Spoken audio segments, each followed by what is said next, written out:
right, we are good to go.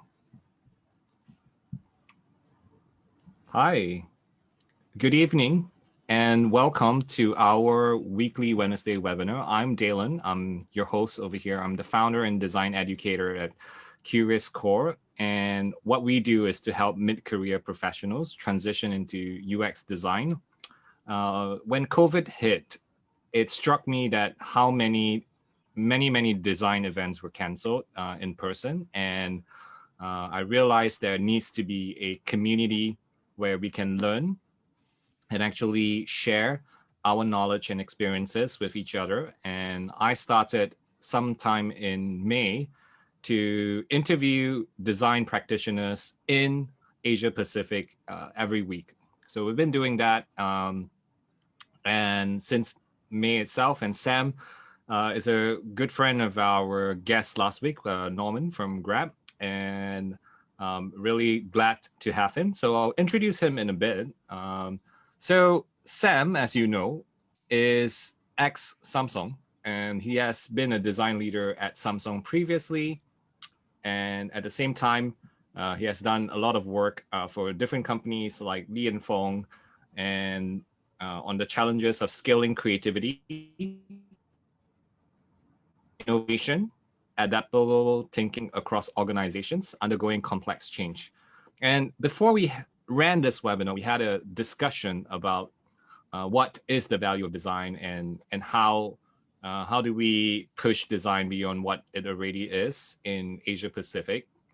And I think Sam's very introspective to come up with this topic about where does design come from and what's the value of it? How do organizations and communities become ready to recognize, realize, and create designful ideas and outcome? So we're in a little bit of an introspective mood today, and I ask for your full participation on the Zoom chat. If you're with us on Zoom right now, we have over 50 people dialing in from Zoom, quite a number of them from Malaysia, supporting Sam, where Sam is actually based and where he grew up as well. So Sam considers himself a researcher and practitioner of human systems with an open consulting network of people and ideas, right? His experiences range from people who are founders to Fortune 500 companies in tech, education, real estate, supply chain. So all the business students who are here with us in Zoom today, you're welcome because we're going to kind of like understand a little bit of the work that Sam has done in over 20 countries in Asia, as well as his experiences working with Samsung and Li Fung. So without further ado, let's kind of switch to Sam. Sam, so let's start. What do you do these days? I'll just start with that. What do you usually do these days now that you've left some of these great companies you used to work for? Okay, great. First of all, thanks for having me here. It's nice to see so many different people show up from, like, sounds like a lot of different parts of Singapore, Malaysia, Asia as well. So just to correct something that was said earlier, so I don't misrepresent. I was not a design leader at Samsung. I was part of a product innovation and research team, and I'll explain a bit more about what that was later today. So those of you looking for design jobs at Samsung, I'm probably not the best person to ask, but you know, we can, if there's other questions, we can talk more about that separately. So I was at Samsung 2013 to 15, and then at Li Fung 15, 16, bit of 17. And then 3 years ago, I went basically independent. I now have my own independent studio called Metakata, which is really about like how change happens at macro scales. Like some people talk about digital transformation, some people talk about like social change and learning, and some people talk about like ecological, like things we need to change some practices really quickly. So we look at some of those questions. Metakata is Asia based, so we do work regionally, but I've been living in KL, Malaysia for the past few years, and as of this year, I guess like many of us with COVID, I haven't had a chance to really go out of the country too much. So I've been fully physically in Malaysia most of this year.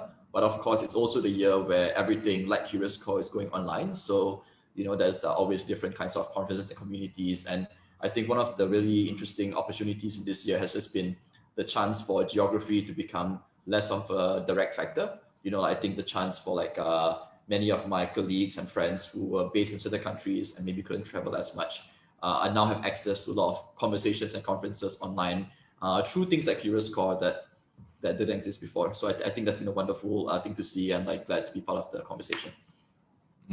So that's what I'm doing now. And I think part of what I'm hoping to talk about today is not just what I was doing previously. I know many people have been perhaps curious about Samsung and all that, but talk about how some of the questions and the work that was being done then actually led me to where things are today. I think most of us in the call, this is not the first job or project or gig you're doing. Our careers outlast any particular job or company. And I think one of the questions that many of my friends and I talk about is what are the consistent factors between the different things and pursuits that you do? Daylon, of course, has been through quite a number of different chapters in his journey, and I think many of us have as well. So that's one of the things also that I wanted to share some thoughts about that maybe you can also use for your own journey. Awesome. Thank you so much for sharing. So I'm just going to trace back to the most prominent thing that stood out in your profile, which is Samsung. And I think we briefly spoke about it before we started this webinar live. And for of you who are joining our Facebook Live, welcome. And yeah, I just wanted to ask, what did you do at Samsung, and how did you do it? And yeah, why is Samsung one of Asia's market leaders in consumer electronics? Yeah.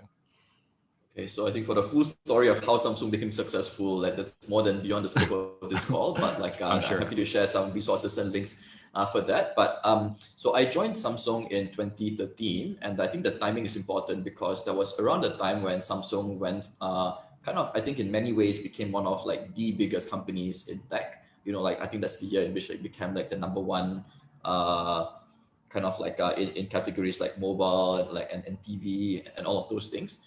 And the work I was doing at Samsung was as part of a global team and practice called product innovation. And product innovation, so that in Samsung, there were probably over 40,000 people globally who do some sort of work relating to design. You have people who do design on more of the product level. So how do you design the TV to make it work? You have people doing design at the interface level. You have people doing design in more of the creating new kinds of maybe it's a new strategy and all of those things. So there was a really large design ecosystem at Samsung, and there were many different parts of it. So the work we're doing at the time I was based in Singapore was we had a network of teams around the world that were based in different regions. So we had one in the US covering North America. We had one in based in Brazil, looking at Latin America, one in Europe, and so forth.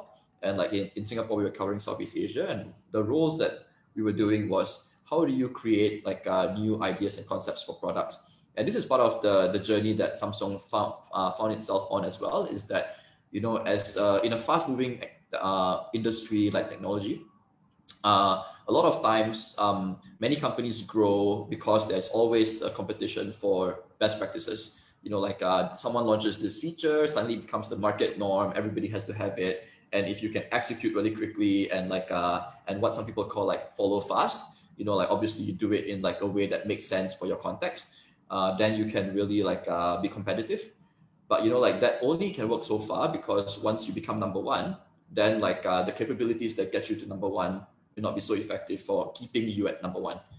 So the question, I think Samsung began to face some questions of what are some of the capabilities we now need to develop further that were not as critical to get to the top, arguably, right? Of course, we can talk about what exactly is the top and all that, but I think the period I was in coincided with a lot of different strategic innovations and investments and experiments at Samsung. So there were lots of different types of teams. Mine was not the only one. I wouldn't even say that we were necessarily one of the best ones. We're part of all this. We all find ourselves in this world where sometimes we get access to different things and we can do the best we can within those contexts. So the role we were playing was product innovation. And what we're doing is, many of you perhaps are familiar with design thinking and the process of how do you conduct ask some different questions and research about what users are doing, what are some of the contexts, and then translate that into different ideas for products. when I joined, we actually were creating a new kind of practice as well, connected product innovation, and we called that lifestyle research.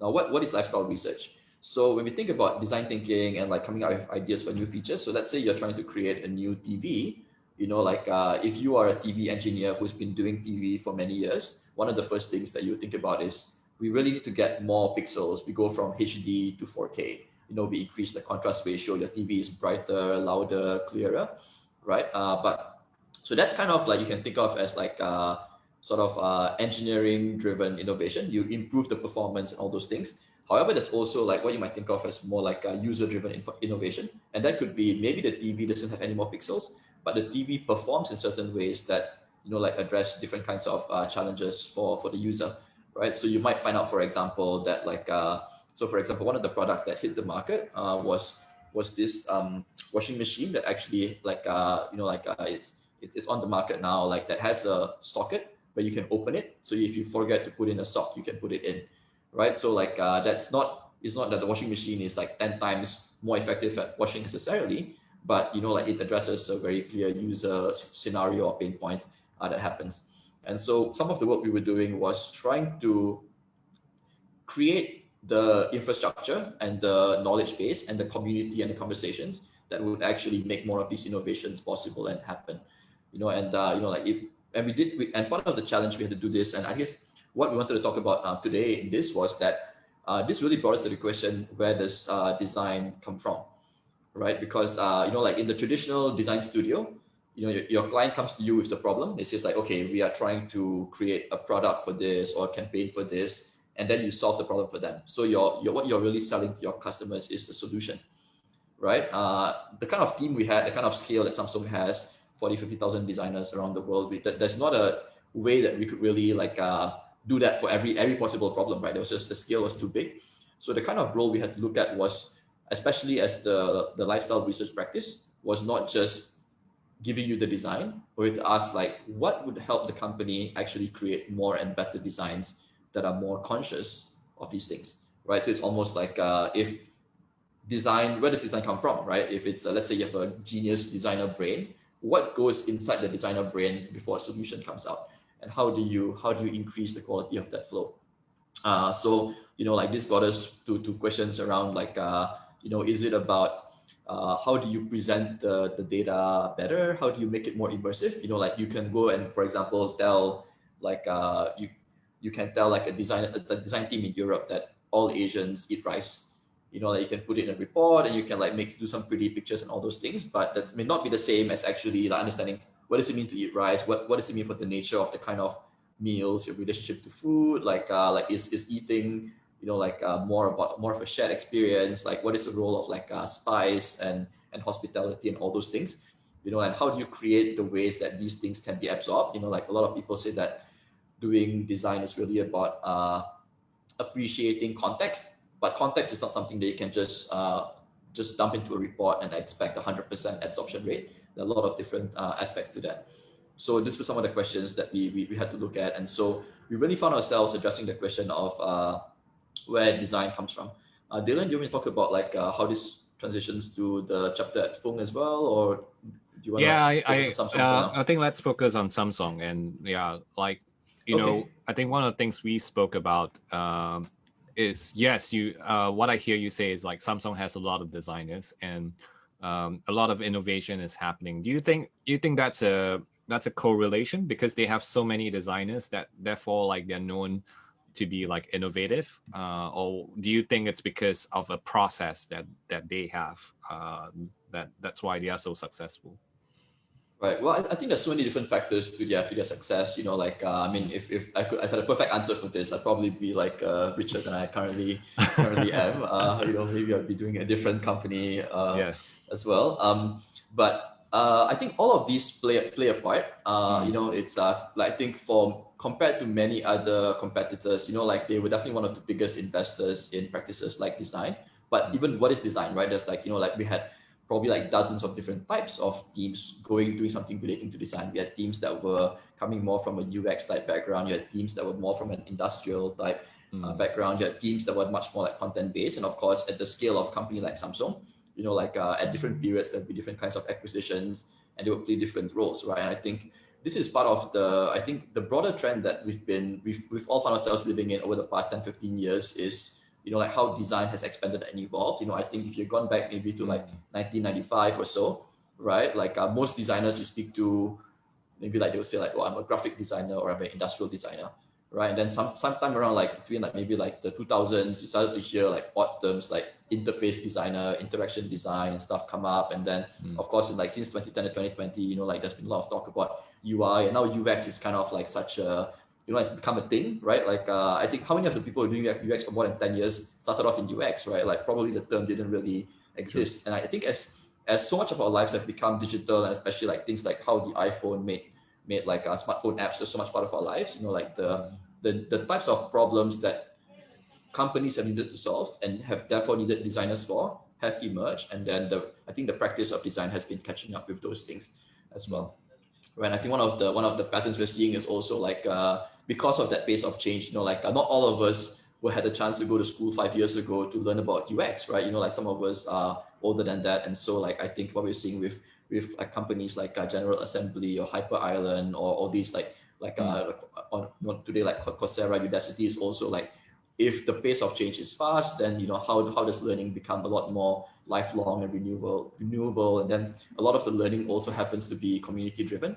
One of the decisions I faced a few years before Samsung was having graduated, I considered going to a program in interaction design, but I realized that at that stage the field was not mature enough, and so if I went there, I'll be learning a case study from 3 years ago from somebody else. Whereas if I went into the field directly, I'll actually be maybe working on something that could enter the design school 5 years later, right? Of course, the cycle now is shorter because we have a lot of practitioner instructors at things like General Assembly and so forth. But that's part of I think that the pace of change and the shift in how we think about learning and practicing as we work today. I think that's a great point. The question about Samsung a little bit, or should I think it does. Yeah. I mean, that's a great point. I used to teach at General Assembly. That's why I decided to come up and set up my own thing as well. Because I realized where learning takes place is actually when you do the real work, when you actually execute and work on real client projects in this case. So I was just wondering, what would be some when we were having this conversation before this call, you mentioned Samsung does one thing that I think very few companies does, which is about the foresight work, meaning trend watching, kind of predicting what it's going to be like in the future and stuff like that. Can you talk a little bit about that and what happens there, and how were you involved? Yeah. Yep. So as part of the practice at the Product Innovation and Lifestyle Research Lab, what we tried, the goals we had would typically be type run projects. People might say, if you want to design a future TV or a future, let's see, a microwave or washing machine or a future smartphone, you have to ask, what is the context of that design going to be, in X years from now, right? If you're, one of the differences between Samsung and say somebody like Google is that on Google, if you issue an update to the Google page, every user has access to the new version of your page right away, right? Or at least as long as the server takes, right? Whereas if you're creating a product, if you wanted to create a new washing machine or a new TV, the time from idea to the design to the factory has to create all the whole supply chain to it coming to stores. There's a longer lag time. So, we found ourselves having to ask questions about not just what are people doing today, but what will they be doing and needing 5, 10, 15, 20 years from now, right? And so what is foresight?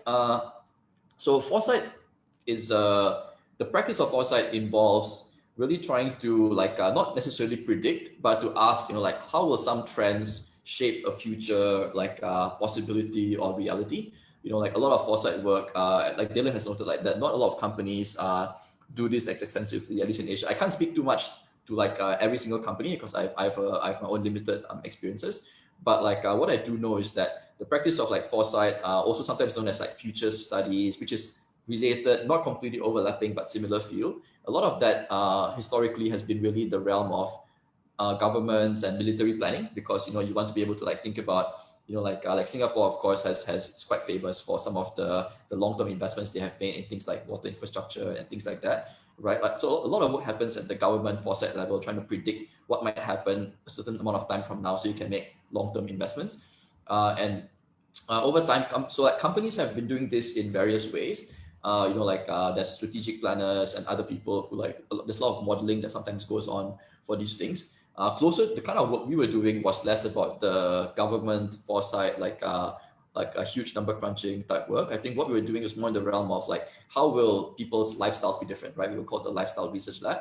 So, we would ask questions about like, will media habits at home be different in say Indonesia, in Southeast Asia, like 5, 10, 15, 20 years from now, around the time 13 to 15, we saw like Myanmar open up quite dramatically, so there were questions like, what is mobile lifestyle going to be like in Myanmar, over the next several years, or are we going to see people urbanizing? What sort of development do we anticipate? And to answer these questions, you can't just part of it maybe, yes, you go in there, somebody's home, you sit in their living room, you ask some questions, you understand some of that, right? But there's also like many macro factors looking at that. And I think in having to answer some of these things, you begin to get into like really looking at how so many different factors interconnect, and how to really in a way, to be a designer, you have to kind of like be a student of humanity, right? You have to really look at all these different things and how they interconnect and how the system kind of works together, right? And of course I say designer, but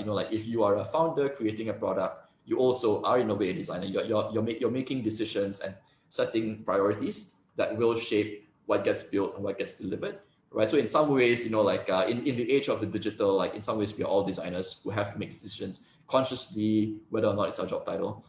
So I think this was quite an interesting series of discoveries. That's definitely true. I often tell people that you're doing something a designer would do, even though maybe you don't have that job title called a designer. So, but you're still doing what a designer would have done.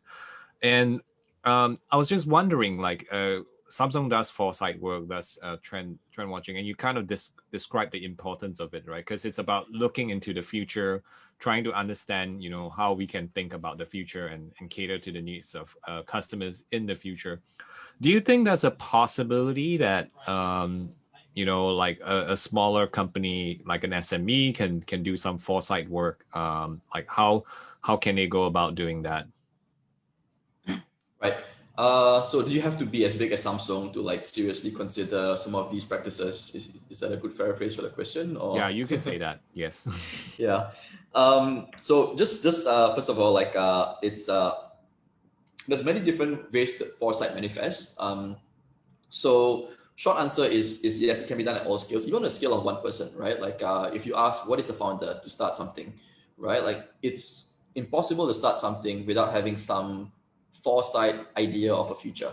Right now, that idea may not be tested, right? So if you're going to start an app that's going to help people better pick up groceries, right? You're implicitly assuming that in some future people are going to need this service and they're going to have that kind of thing, right? So I think so implicitly everyone's making decisions that affect the future, whether you're an executive or a founder or even a manager or just a regular designer, or even someone who's just whatever your job, you're doing something that affects the future. You're practicing some level of foresight. Now, but where the opportunity is that there's a whole field, right? So the same way that, if you, let's say you just created your own app, and you have to invent all the principles of the graphic design from scratch for that, right? Your progress will be really slow, right? But if you realize that, hey, there's people have been solving these kinds of graphic design problems for years, there's a whole practice, I can take a course, I can pick up a book, I can learn those things, you can get better. Right. So similarly, there's a whole field of literature about foresight and some of the practices used for that. Right. A lot of people talk about how do you think in scenarios? How do you be more rigorous at keeping in mind your assumptions and your hypotheses and becoming aware of those things.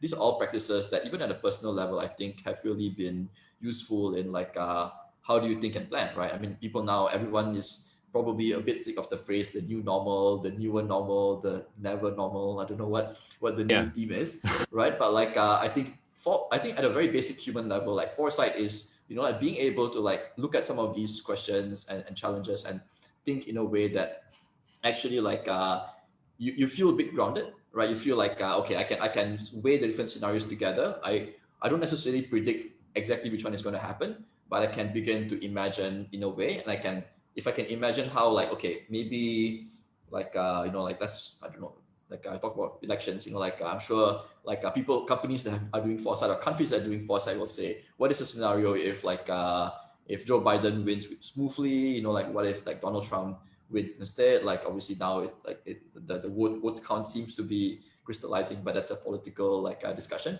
right? So in those scenarios, how do you respond? And I think like I think it's less about like do we have this budget to do this, or are we at a big enough scale to do it, but more about like how do we become more conscious of the assumptions and guesses we are making about the future, and how do we put some discipline into them. And one way I think about it is that's kind of like sort of a foresight awareness budget, right? Where you say like like maybe there's a number like 5, 10, 15% of your time where you look back and say, okay, what are my assumptions about this, especially when you're doing a planning exercise or a design exercise, and just making those assumptions explicit. I think it's good practice to do that at any level. And so even on the scale, like I apply a bit of this personally as well. Like sometimes when I think about like planning for a year or a quarter or like a number of years, I would think about what are some of the potential like shifts that could happen either in my industry, in the world, and all that. And you just doing some of those practices can be really useful personally, right? Like there's actually this book and this kind of like I guess mini philosophy or movement called like Design Your Life,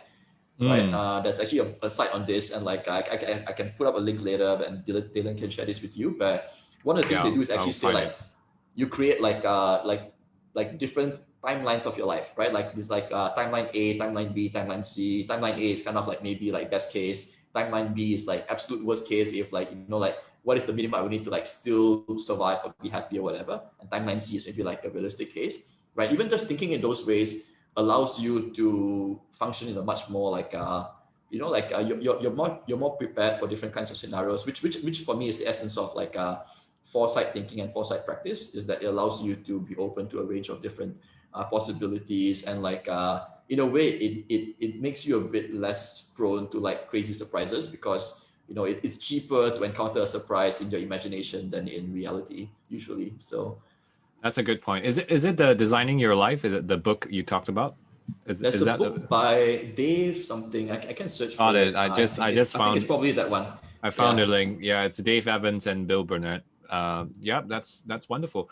I think it's really interesting. Like so far, whatever you've mentioned, and for those of you who have just joined, we have Sam Chua over here, who's based in Malaysia but have worked all over Asia Pacific as in product innovation in Samsung, in Li and Fung, and I think what's interesting to me and what stood out for me based on what you've been sharing is how applicable design is to not just business, but also to life and to like different things as well.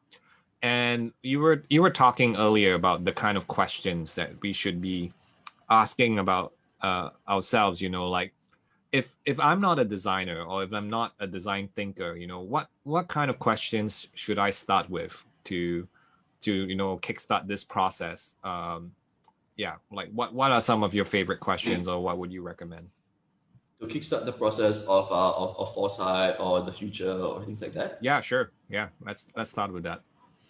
Right. This is interesting. I mean, there's a whole like set of philosophy and about I mean, like part of it on one level, it's like at a personal level, you could think about like what are the assumptions that I'm making. I think like identifying your own assumptions is quite powerful. One, I guess, so like if you put aside like design and design thinking and those practices, I think there's a few I guess simple human questions that we can engage with, right? One is just if I had to explain like why I'm making this decision to like maybe to a close friend who's not involved in the decision, right? Because you don't want, if you're explaining like why I plan to like marry or not marry your girlfriend, like telling that your girlfriend is going to have some consequences, but so if you imagine like a neutral like observer, it's like maybe like the person is not very like maybe they're only 12 and you need to explain it to them, right? How do you simply explain simply some of the decisions you're making, right? And like so it's just sometimes it's just writing down some of these things and saying, okay, like what has to be true for this decision to still make sense, right? What are some of those assumptions? And then I think once you identify the assumptions, you are then able to actually like to look at them and say, is this true? Is this not true? You know, like, so like so one thing that one example that that I've observed a lot, you know, like is you know, a lot of us, especially if we are in the world of like startups and hackathons and innovation, right? Every time you go, if you go to like 5-10 different hackathons about say like healthcare and the elderly in like Singapore or Malaysia or Sure. like any of the other Asian countries that have all these things, right? Like chances are good that you will probably encounter a smart walking stick or some sort of device like that, right? And where that's coming from is that, you know, like it's partly because when a lot of people think about like an old person, right, one of the first images is like walking stick, right? At the same time, we live in a world that talks a lot about smart devices, and so we always like IoT, smart device, walking stick, let's put a thing together and try for them, right? And I think what the way I think like more like, I guess some of the questions we're asking around this is like why when I think of old person do I think of walking stick right away, right? I mean, obviously statistically yes, you know, like there's a higher chance that old people will have more difficulties walking and so they need a stick or something like that, right? But you can also ask questions like, you know, like, is it because the roads and the most buildings are not designed to be accessible and so you need sticks better, or like, you know, like maybe like so I think looking at sometimes you think about the images that come to mind, or even the patterns that we think, and like just noting them down and saying, okay, like what do I have to assume for me to get here? I think just writing that down, recognizing that I made an assumption, I think is a really useful first step for self-awareness. That's great. Yeah. So one way I think about it as well is I think sorry. yeah. So you're thinking like a scientist. Yep. Go on. Yep. Yeah, I mean, I think in this, you know, thinking in this way is just like, I don't think there's a big difference between like scientific and foresight and all that. I think it's just like, I think thinking in a bit more of like a mature, disciplined way where I don't assume that because I had the idea, it must be the best or the smartest or right? You know, like I'm kind of like here and like ideas come around and every once in a while I see one and it appeals to me. But that in itself doesn't make the idea good or perfect or the best. I have to kind of like, and the more I can see the idea clearly and break down the assumptions, the more I can say, okay, which parts of the idea are worth keeping and which parts are the one that, you know, like are not going to be useful for me in this situation. Great.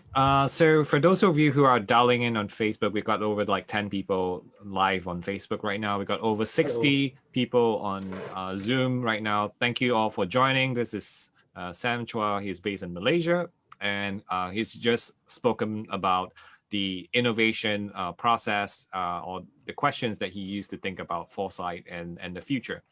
And Sam, I just wanted to give you the chance, you know, because you mentioned to me earlier, like it would be good to have some audience interaction, and I don't know how you want to like do this, but you know what? Tell us what do you need to make it happen? I think what I was hoping for this session was that you know, many of us I know like a lot of us are students, you know, but also like a lot of us practice in like design. Maybe our job titles involve some sort of like UX or UX research, or even like some of us may be involved in fields where we're trying to like actually more responsible for learning. You're actually saying, how can I help the organization become better at like creativity or design thinking or like customer centricity, other things like that. Yeah. And you know, one of the things I realized was that like not all questions are easy to engage with, even though they're important, especially like in a day-to-day job setting. A lot of times you're focused on this. So like, you know, I guess like being CuriousCore, being about like learning into change, I thought this would be a fun place for that. So sure, if you have questions like that, you know, like feel free to put them in the chat, or like I think maybe like if there's a point in time, maybe like after the Facebook where it makes sense to like chat, I'm very happy to like have some of those conversations. But I guess maybe to feed that, like while you're all thinking about questions, you know, like I'll just kind of like speak a bit about where the theme or title for today's session, right? Yeah, because where like, does I can just design like come in come and from? say like, Yeah. you know, like why like I'm just say, oh, Sam from Samsung will talk about this, talk about this other thing. So the way I got to like what I'm doing right now with Metacata actually comes from some of the questions that I was engaging with during my time at Samsung and then later on at Li Fung, right? And the question was really like, as we were having to help Samsung innovate, not just do the innovation ourselves, but actually say like, how do you enable innovation across a broader organization, right? And the reason we do this was because we were one small team in Singapore, right? And to create a new like smartphone, you require like thousands, if not like millions of people at different stages of the supply chain to make it happen, right? And like obviously like certain stages, the design is high impact. Like if somebody logs in the final specs for the smartphone, that happens. But like typically like many different components and parts and like different visions have to come together.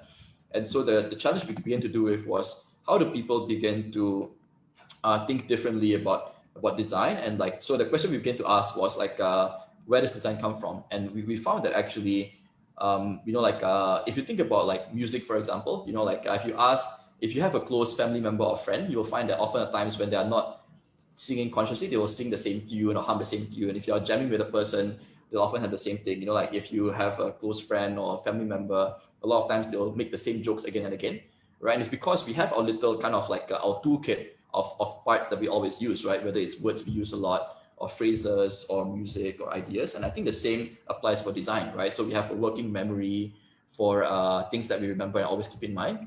We have what I think of as like a working design vocabulary or working imagination of those things, right? And so like maybe someone who's always been designing for mobile, when you design for like desktop, you bring in some of the assumptions from mobile, right? So what we began to see, what we were doing was actually how do we begin to create conversations and information that can actually help people shift some of those assumptions, right? And some of these you can do in a conscious way. So you can do a report and say 10 different ways in which designing for mobile is different from designing for desktop, right? And people can read that, right? But we found that a lot of these things are actually subconscious. If you're designing for culture, right? If you come from a place like Korea, where 90+% of people in Korea are Korean, right? And so like having like a Korean interface is going to work really well. If you come to somewhere like Malaysia or Singapore, where like especially as you get to people who are not so comfortable in English, having to design for multiple languages regularly becomes a challenge.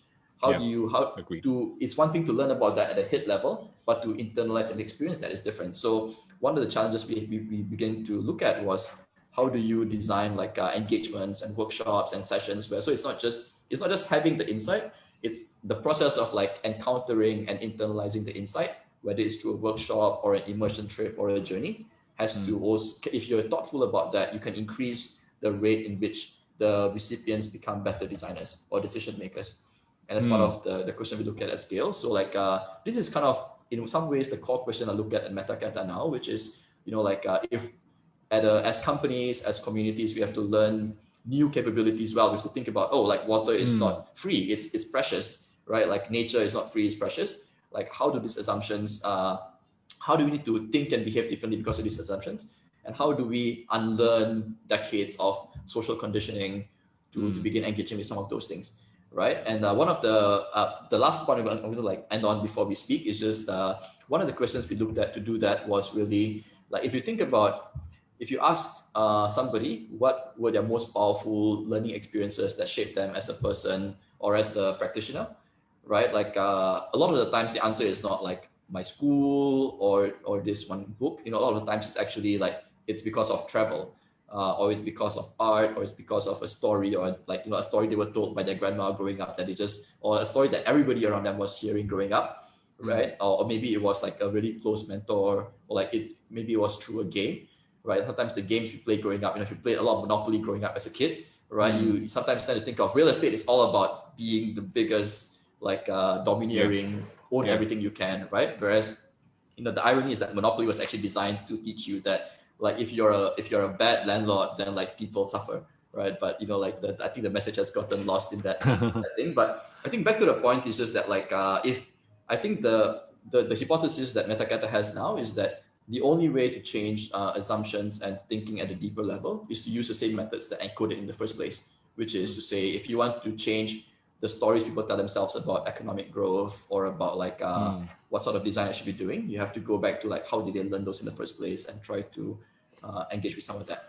But I'll pause there because like I just wanted to like draw the line that says that it's in all the work that we do, like the solutions and the work you deliver are specific to each chapter. But I think the questions follow you across the way. Right? I think like if you were working at a certain company and you started really asking a question about how is technology going to change people's like shopping, right? I think like that question follows you often through your career.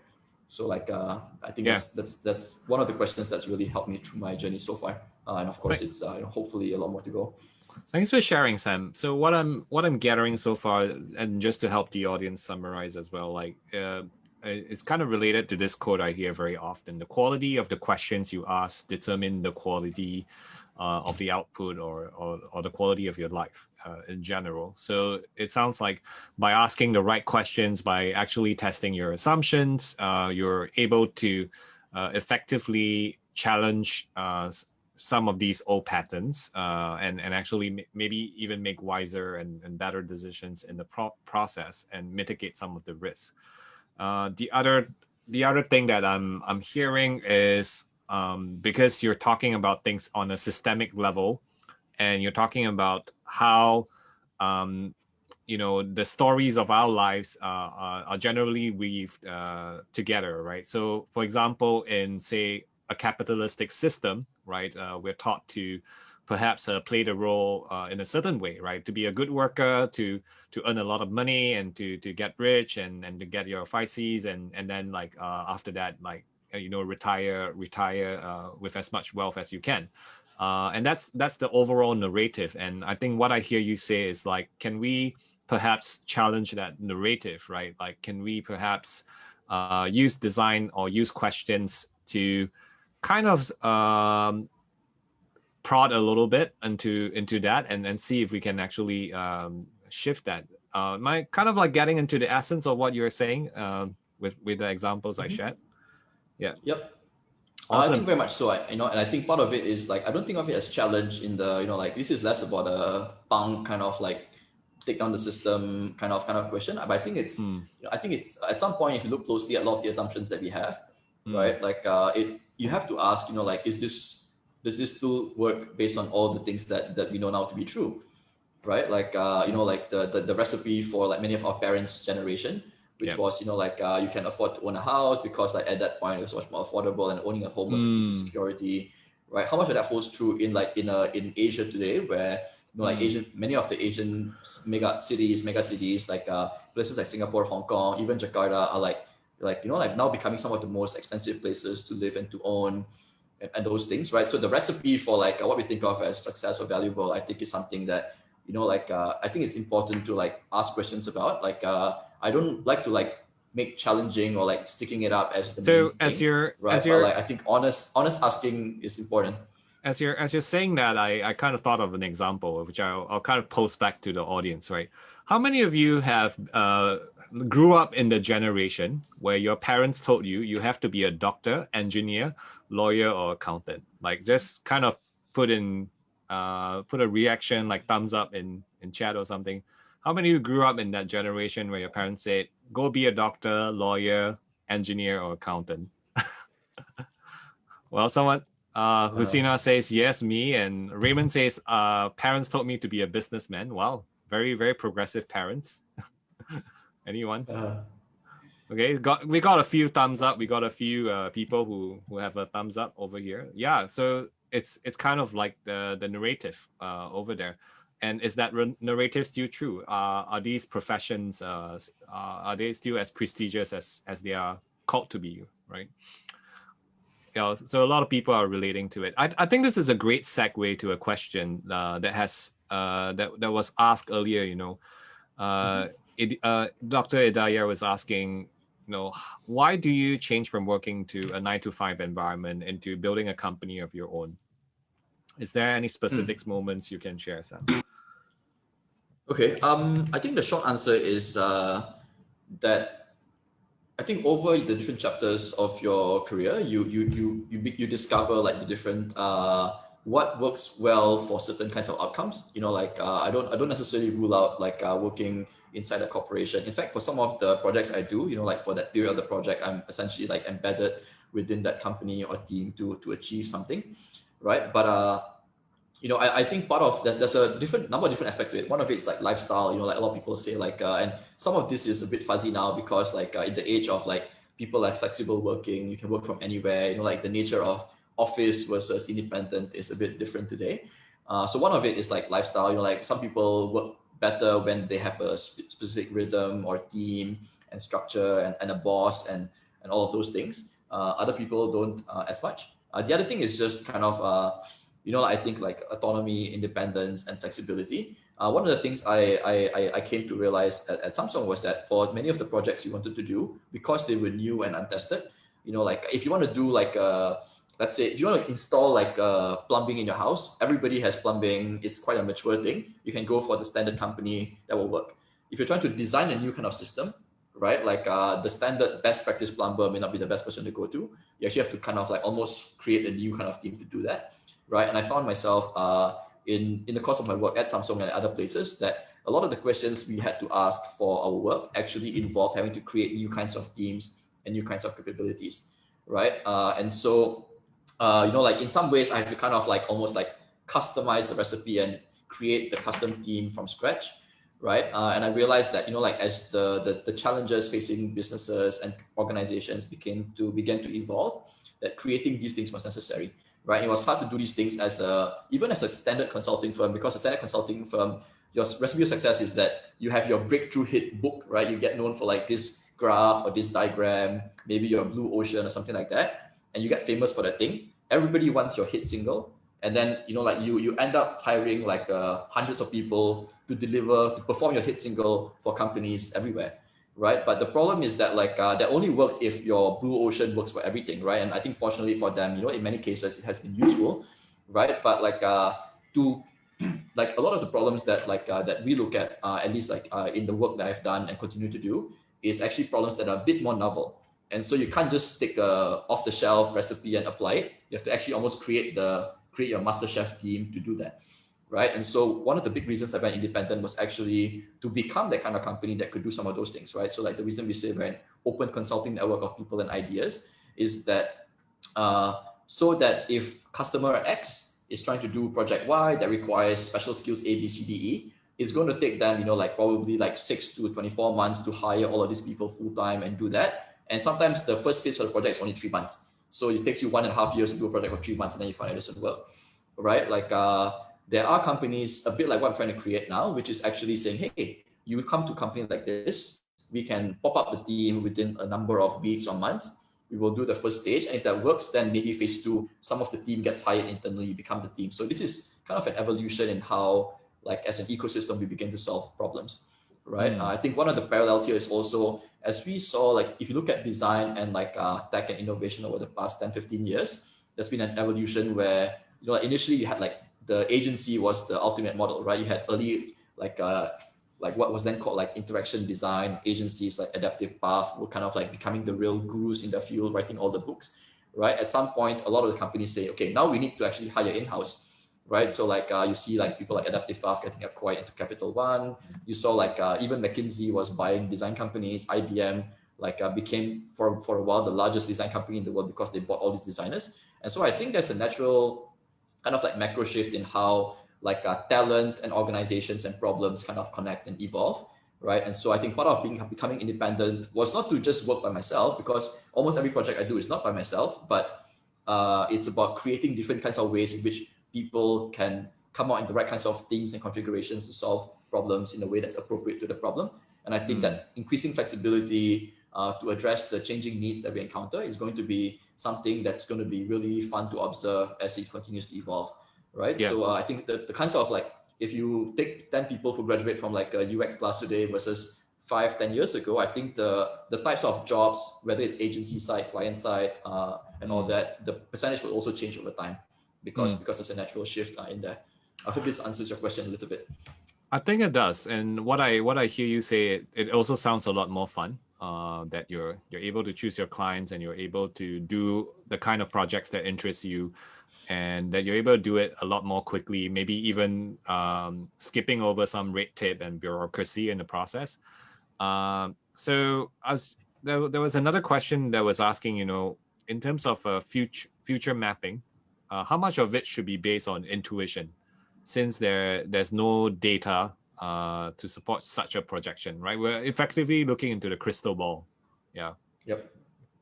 I think the short answer for me for that is proportionality, right? So that's the principle of proportionality used in like in legal cases, for example, where like the amount of due diligence you do depends on how much the potential consequences are. So very simple level, if you're going to buy like your lunch for $5, right? Like you don't do a lot of homework about what it's going to be, right? But if you're planning your family's reunion dinner at the end of the year, and it's going to be like 30 people who all have very strong opinions about food, right? You need to do a lot more research to do that. So I think for future mapping, like a lot of people in the design thinking practice talk about like prototyping, rapid, manage your risk. I think future mapping is similar, right? If you're doing an initial scenario to sketch something out, right? Like you kind of, I think it's you can rely a bit more on intuition. Also, like if you never rely on intuition, like you'll only learn what other people have proved, right? So you'll never be able to go there, right? But like when it comes to the stage where okay, we need to like make a bigger investment beyond the pilot, we like this is a really high risk assumption that we've made, right? Then I think like finding the right amount that's proportional to what the risk and reward is at that stage is going to be critical, right? Sometimes that may mean at certain stages that like you have to raise certain kinds of investment to do certain kinds of like probing or testing, whether it's investment of time and budget or goodwill or getting like hard money.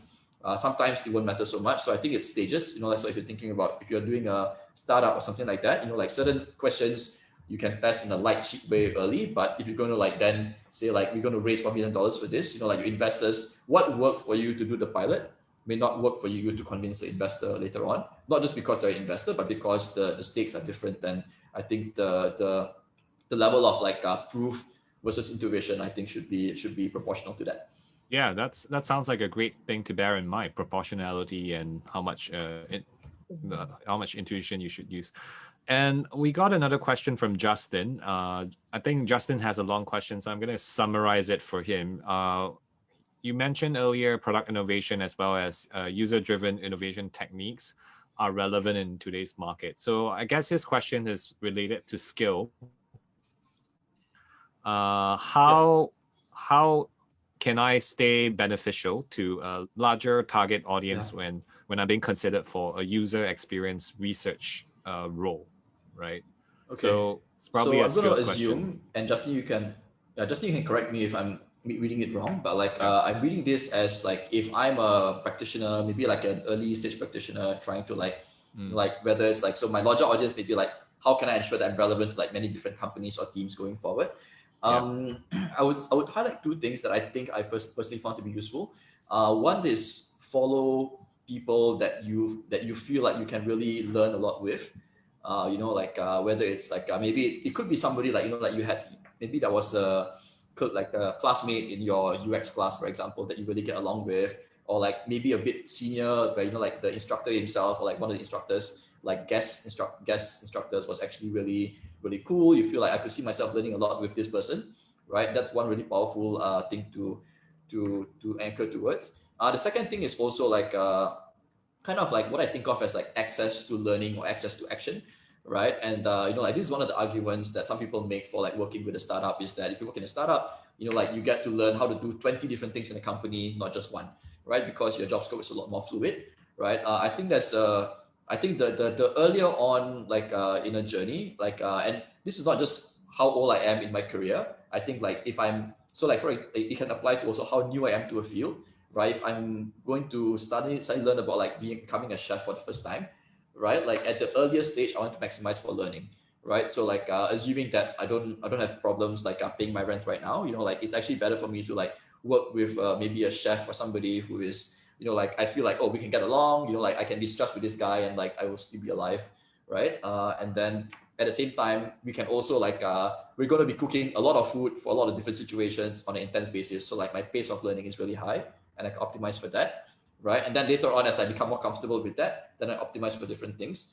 So like so I think you raise a interesting point in that like a lot of the terminology is fluid, right? So like what somebody calls innovation, somebody else may call like foresight, somebody call design research, and it's I think it's important to not get too caught up in the specific terms and terminology because it's almost every job I've had to do formally and informally, like HR has always had a problem understanding because they're like, what is this thing? Like, and it's always like trying to define it overly, I think is a bit dangerous, right? So I would obsess less with the specific terms that I use, but saying, who are these people? How do they see the thing? And if the way they describe the problem feels like something you can engage meaningfully with, and you feel like, okay, this company is maybe at a stage where they're going to be encountering a lot of really interesting problems, right? So like one of the things I would look for in opportunity is how much access to interesting problems do I see myself getting in this context, right? So if a number of years ago, if you were a data scientist, working for Google means that you access one of the largest data sets in the world. So that's really useful. Even if the Google data science gig may pay less or more than another gig, that's an argument for itself. So I think access to interesting problems is also an interesting criteria for me to suggest. It sounds a lot like you have to kind of work backwards from what you want. And actually, Justin, I'm going to challenge you. Like, is appealing to a larger set of employers, is that a good strategy? Because maybe it shouldn't be, right? Maybe there are very specific industries that you do very well in. And that's also the overall approach we take when we coach our students and we train our students. To apply for roles in UX design. We don't ask them go apply for every industry out there that is calling for a UX designer, but actually build on that and tap on that strength. So thank you all for. If we just think of it as like largest possible transferable skills, right? So whether it's like audience in terms of employers, and like the employer could be the HR guy hiring you, it could also be the actual person you go to work with, right? It could also be teammates, right? Like some of the most interesting work that I do now comes through people I've worked with before, where somebody gets a challenge, they have to hire to a company, they have to do a certain new kind of initiative, and like typically anything really worth doing in a company today that's that's at scale is going to require a team to come together, right? So don't forget about the teammates you work with, because sometimes they're the most powerful ways to like find really interesting problems you can work on together. Awesome. Yeah. So Justin, if you're typing along, well, he is typing a long question, so we'll make that the last one. Thank you. I'll welcome that. Yeah. So I think he's typing a question that's related to him, and it sounds like he has both prior UX research and UI front-end design expertise. And he wants to transition into So I read the question. I think short answer is like I think the danger that a lot of younger or at least earlier stages designers try to make is that you spend so much time optimizing your portfolio and your website, and you try and say, if I only get my website right, it's going to work. I think a lot of the most interesting type of hiring that happens in the space of I guess like this creative bubble, right? Like design, research, innovation, UX, all of those things really happens through relationships and through conversations, right? So go for like creative mornings, go for CuriousCore, go for things, meet people whom you think are doing work that's interesting, ask intelligent questions about, what are some of the work you're doing? How is that interesting? And I think if you follow that curiosity, without not the direct pun to that, and if you follow who are the interesting people around that, and you have genuine, thoughtful questions that show you if you've done your homework, you're actually trying to think about the question intelligently, you can draw from a bunch of things, right? I think then you'll get to the stage where you can say, oh, okay, so this person may be doing this might be happening and all that, and you'll find yourself in the context where then you can optimize how you present your body of work, whether it's your portfolio or website, for that specific thing, right? So I'm quite careful to not over-optimize my portfolio in a general sense, because it's really hard to design for anything without context. But if you had a lot of conversations, you find that, okay, I have A, B, and C, and each of these is a slightly different thing, right? Then sure, you do portfolio A, portfolio B, portfolio C, optimize for those particular things. And my sense is that will give you a higher conversion rate on being able to successfully find a match for those things if you're looking for it.